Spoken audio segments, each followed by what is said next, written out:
झारखंड में पहले चरण की कल 43 विधानसभा सीटों के लिए मतदान होने जा रहा है। ये 43 सीटें ही झारखंड में सत्ता की तस्वीर और दलों की तकदीर तय करेंगी। इन सीटों पर मुख्य मुकाबला एनडीए और सत्तारूढ़ महागठबंधन के बीच है। 2019 के चुनाव में पहले चरण की सीटों पर महागठबंधन ने बाजी मारी थी। बीजेपी यहां पर 43 में से केवल 13 सीटें ही जीत पाई थी, जबकि कांग्रेस जेएमएम गठबंधन को 26 सीटें मिली थी। इनमें कांग्रेस के खाते में 8 और जेएमएम के खाते में 17 सीटें गई थी। आरजेडी के खाते में 1 सीट आई थी, जबकि आजसू जो कि बीजेपी के साथ इस बार चुनाव लड़ रही है, पिछली बार अलग लड़ी थी, वो कोई सीट नहीं जीत पाई थी। बाबूलाल मरांडी की जेवीएम को 1 सीट मिली थी, अन्य के खाते में 3 सीटें आई थी। पहले चरण में कई राजनीतिक दिग्गजों की भी परीक्षा होनी है।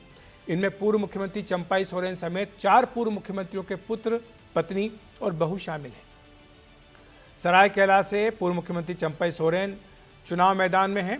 घाटशिला से उनके बेटे बाबूलाल सोरेन बीजेपी के उम्मीदवार हैं। पोटका से पूर्व मुख्यमंत्री अर्जुन मुंडा की पत्नी मीरा मुंडा चुनाव मैदान में हैं, तो वहीं जगन्नाथपुर सीट से पूर्व मुख्यमंत्री मधु कोड़ा की पत्नी गीता कोड़ा चुनाव मैदान में है।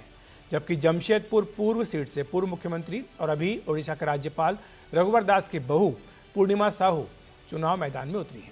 पहले चरण में दोनों ही गठबंधनों ने अपने बड़े नेताओं को प्रचार में उतारा है और किसने कितना दम लगाया, इस पर भी एक नज़र डाल लेते हैं। अगर प्रधानमंत्री नरेंद्र मोदी की बात करें तो यहाँ पर उन्होंने 3 रैलियां की, जबकि कांग्रेस की ओर से नेता प्रतिपक्ष राहुल गांधी ने भी 3 रैलियां की। पीएम मोदी ने एक रोड शो भी किया है रांची में, और वहीं राहुल गांधी ने एक संविधान सम्मान सम्मेलन भी संबोधित किया। और दोनों ही सियासी खेमों ने इस बार वादों की झड़ी लगाई है। बीजेपी ने कई बड़े चुनावी वादे किए हैं। इनमें गोगो दीदी योजना की अगर बात करें तो इसके तहत महिलाओं को हर महीने 2100 रुपये देने का वादा बीजेपी की ओर से किया गया है।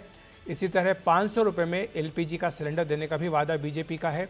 हर परिवार को साल में 2 मुफ्त सिलेंडर, युवाओं के लिए 5 लाख स्वरोजगार का सृजन, 2,87,500 सरकारी पदों पर भर्तियां करने का भी वादा बीजेपी ने किया है। अग्निवीरों को सरकारी नौकरी देने का भी वादा है। आयुष्मान योजना में 10 लाख रुपए तक का मुफ्त इलाज देने का भी वादा है। ओबीसी को 27% आरक्षण।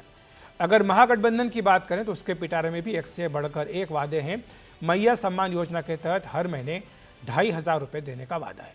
सभी परिवारों को 450 रुपये में एलपीजी सिलेंडर, प्रति व्यक्ति 7 किलो राशन, 10 लाख युवाओं को नौकरी और रोजगार तथा 15 लाख रुपये का स्वास्थ्य बीमा देने का वादा महागठबंधन का है। अनुसूचित जनजाति को 28, अनुसूचित जाति को 12 और ओबीसी को 27% आरक्षण। मुफ्त की रेवड़ियां बांटने की जंग में किसे कितना लाभ मिलता है, ये तो चुनाव नतीजे आने के बाद ही पता चलेगा।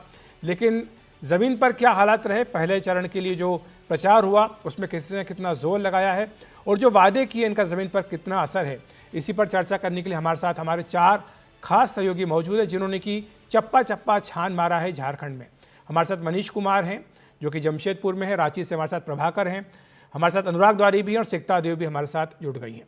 सिकता, शुरुआत आपसे करूंगा। बीजेपी ने बांग्लादेशी घुसपैठियों को इस बार एक बड़ा मुद्दा बनाया है। आज भी हम गृह मंत्री अमित शाह को सुन रहे थे, जिन्होंने एक बड़ी रैली को संबोधित किया, वो भी बार बार इसी मुद्दे का जिक्र कर रहे थे। ये कितना बड़ा मुद्दा है और जमीन पर इसका क्या असर आपको देखने को मिल रहा है? अब अखिलेश, जब हम कार्निवल को लेकर झारखंड के अलग अलग इलाकों से गुजरे, कुछ इलाके ऐसे हैं जहां पर दूसरे चरण में मतदान होना है। हालांकि जिस भी चरण में मतदान होना है वहां पर बीजेपी इसे बड़े जोर शोर से ये मुद्दा उठा रही है, अपने वोटरों को ये समझाने की कोशिश कर रही है कि आपको किस तरह का खतरा है इस वक्त, जो आपको समझ में नहीं आ रहा, और आपका भविष्य भी खतरे में है।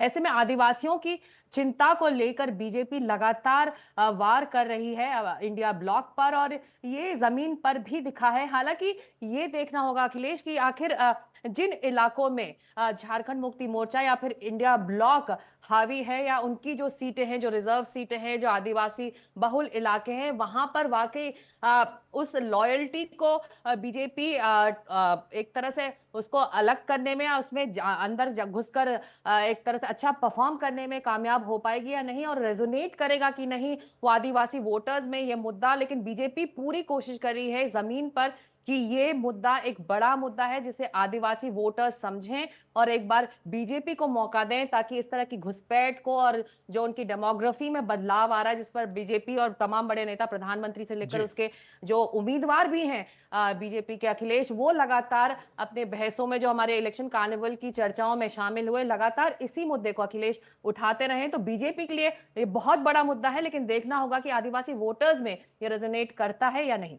बिल्कुल, तो सीखता यही सवाल अनुराग के पास लेकर चलते हैं। अनुराग, आपने काफ़ी दौरा किया है संथाल का, खास तौर से क्या मुद्दे हैं आदिवासियों के लिए, क्योंकि आदिवासी वोट काफ़ी महत्वपूर्ण माने जाते हैं, वही तय करते हैं कि झारखंड में सरकार किसकी बनेगी। उनके लिए क्या बड़े मुद्दे हैं इस चुनाव में? बिल्कुल अखिलेश जी, और देखिए कहीं ना कहीं संथाल परगना उनके लिए हमेशा से एक उर्वरक ज़मीन रही है। अगर झारखंड मुक्ति मोर्चा की बात करें, खुद शिबू सोरेन को हमेशा से दिशुम गुरुजी कहा जाता है। दिशुम भी एक संथाली शब्द ही है जिसका मतलब होता है देश, यानी देश का गुरुजी। 77 के चुनाव में उनको सफलता नहीं मिली, लेकिन 1980 आते आते जो 7 सीटों पर, और वो भी सारी संथाल परगना की थी, जब अविभाजित बिहार था 18 में से 7, फिर 18 में से 7, और फिर धीरे धीरे झारखंड मुक्ति मोर्चा अपनी पैठ बनाती गई। और एक तरह से मैं जिन इलाकों में घूमा हूँ, खास करके संथाल परगना में, देखिए मुद्दे तो वही हैं। सड़क, स्वास्थ्य सुविधाएं बहुत लचर हैं। खुद मुख्यमंत्री हेमंत सोरेन, जहां 4 दशकों से बरहेट सीट का, जहां उनका या उनके परिवार या झारखंड मुक्ति मोर्चा का कोई और नेता उसका प्रतिनिधित्व करता है, बहुत खराब हालत है। आपको कहीं से नहीं लगेगा कि कोई ऐसी वीवीआईपी सीट है। वहाँ पर स्वास्थ्य सुविधाएं लचर हैं, वहाँ पर पीने के पानी की सुविधा नहीं है ठीक से। कई गांव ऐसे हैं जो बिल्कुल कटे हुए हैं। तो ये सारी जो बातें होती हैं वो तो हैं ही, लेकिन कुछ ऐसी जगहें हैं वाकई, जैसे पाकुड़ में ही आप ले लीजिए, संथाल परगना में जो जमाई टोले बन गए हैं। तो लोगों के बीच ऐसा नहीं है कि ये बात नहीं है, लोग भी समझ रहे हैं, क्योंकि जो वहाँ बांग्ला बोलते हैं, मैं भी उसी इलाके का हूँ, तो जो वहाँ का बांग्ला या उनका पहनावा है, वो अगर कोई बांग्लादेश से आ रहा है, उनके पहनावे से भिन्न है।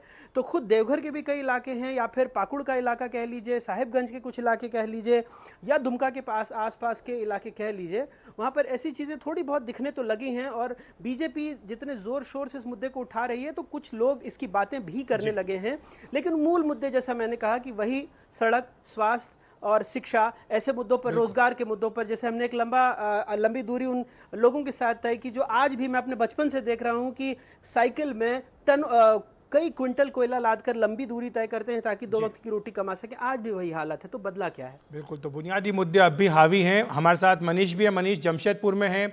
जमशेदपुर का बड़ा दिलचस्प इतिहास आप ही बता रहे थे मनीष, की जो 2 सीटें हैं यहाँ पर, दोनों विधानसभा सीटें, जब तक बीजेपी नहीं जीती तब तक राज्य में सरकार उसकी नहीं बनती है। तो ये इतिहास है, इसका सम्मान करने के लिए बीजेपी ने क्या योजना बनाई है? देखिए, बीजेपी ने इस बार पूरे जो झारखंड के लिए अपनी चुनाव की रणनीति एक ही रखी है कि बीजेपी के जितने शीर्ष नेता हैं, केंद्रीय मंत्री हो, प्रधानमंत्री हो, केंद्रीय गृह मंत्री अमित शाह हो, इन सभी ने मिलकर जो पहले चरण के 43 विधानसभा सीटों पे मतदान होना है, वहां पर इनके सारे केंद्रीय मंत्री हो या राज्यों के मुख्यमंत्री हेमंत बिस्वा शर्मा, शिवराज सिंह चौहान, सभी प्रचार करने के लिए पहुंचे। जो कल का जो चरण है, 43 में से जो 20 सीटें हैं वो अनुसूचित जनजाति यानी कि आदिवासियों के लिए सुरक्षित हैं। झारखंड में अखिलेश, आपको मालूम है कि 28 आदिवासियों के लिए सुरक्षित सीट है। तो कल का जो चरण है वो ये इस चुनाव की दशा और दिशा तय कर देगा। कल पता चल जाएगा कि बीजेपी का जो घुसपैठियों का जो पूरा मुद्दा है वो कितना प्रभावी या कितना कारगर है। अगर ये मुद्दा चला तो आदिवासी वोटरों का जो एक तरह से लोकसभा चुनाव या पिछले विधानसभा चुनाव में झारखंड मुक्ति मोर्चा की तरफ उनका एकजुटता या कहिए या उनका जो अधिकांश वोटों का झुकाव जो जेएमएम और इंडिया गठबंधन की तरफ था, अगर उसमें इरोजन होता है तो निश्चित रूप से भाजपा का सत्ता में वापसी का जो सपना है या जो उनका लक्ष्य है वो पूरा होगा। लेकिन साथ ही साथ कल का चुनाव ये भी तय करेगा कि जो हाल में हेमंत सोरेन सरकार की 3 स्कीम रही है, एक जो आपको मालूम है मैया स्कीम, जिसके तहत जो है पिछले 4 महीनों के दौरान और जिसका जो फ्रेश इंस्टॉलमेंट है वो कल यानी कि सोमवार को महिलाओं के 50 लाख से अधिक महिलाओं के खाते में आया है।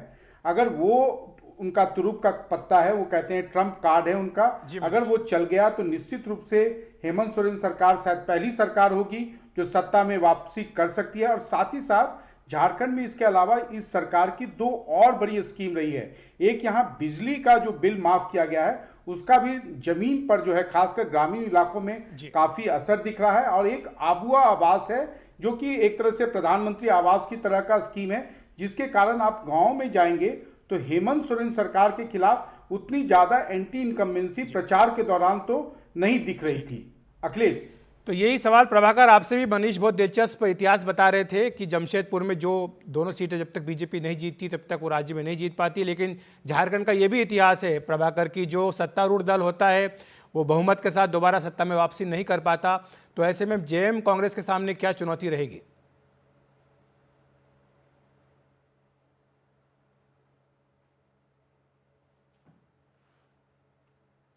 आपकी आवाज हम तक नहीं पहुंच पा रही प्रभाकर जी। जी हाँ, हम आप जब बात करें। जी अखिलेश, क्या मेरी आवाज़ आ रही है अब तक? हाँ, आ रही है। जी, जो तो मैं बता रहा था कि जैसा हम बात करते हैं, जब गांव में लोगों से बात करते हैं तो उन्हीं बुनियादी मुद्दों की वो बात करते हैं और उन्हीं बुनियादी मुद्दों की आज भी लोग चर्चा करते हैं। हालांकि अगर आप इसको एक बड़े पर्दे पे देखेंगे, इस पूरे कैंपेन को, चाहे वो एनडीए का कैंपेन हो या इंडिया ब्लॉक का कैंपेन हो, तो तीन मुद्दों पे जाके पूरा कैंपेन अटकता है। पहला है आदिवासियों का मुद्दा, उनको, और झारखंड एक ऐसा प्रदेश है जहां पर अगर आदिवासियों का समर्थन आपको नहीं है तो आप सरकार बनाने की नहीं सोच सकते। और इसी कारण से आपको लगातार पिछले 15 दिनों से घुसपैठिए और अवैध घुसपैठिए और बांग्लादेशी घुसपैठिए जैसे शब्द सुनाई दे रहे हैं। तो वो बेसिकली घुसपैठियों की बात नहीं कर रहे हैं, वो आदिवासियों को ये मैसेज देने की कोशिश कर रहे हैं कि अगर आप हमारे साथ आओगे तो इन घुसपैठियों को हम बाहर निकालेंगे और ये घुसपैठिए आपके रिसोर्सेज में आपकी हकमारी कर रहे हैं। तो एक आदिवासियों की बात हो रही है, दूसरी महिलाओं की बात हो रही है और दोनों तबका महिलाओं की बात कर रहा है।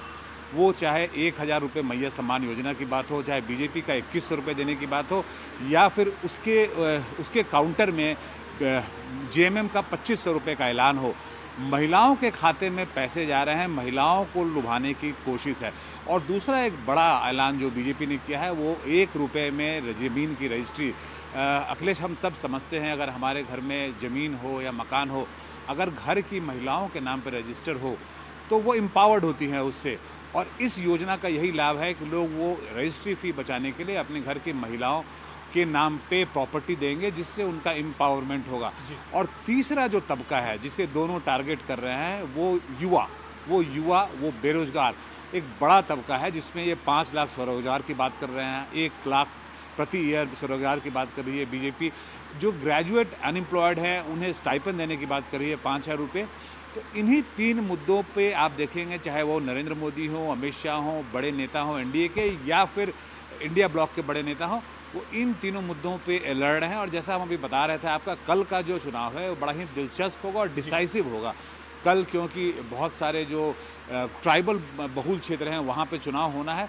तो कल एक्चुअली पता चल जाएगा कि हवा किस ओर बह रही है। शुक्रिया आपका प्रभाकर, मनीष, अनुराग और सिक्ता हमारे साथ जुड़ने के लिए, विस्तार से समझाने के लिए। कल का जो मतदान है वो कितना महत्वपूर्ण है और कल के मतदान में ये तय हो जाएगा कि झारखंड में सरकार किसकी बनेगी।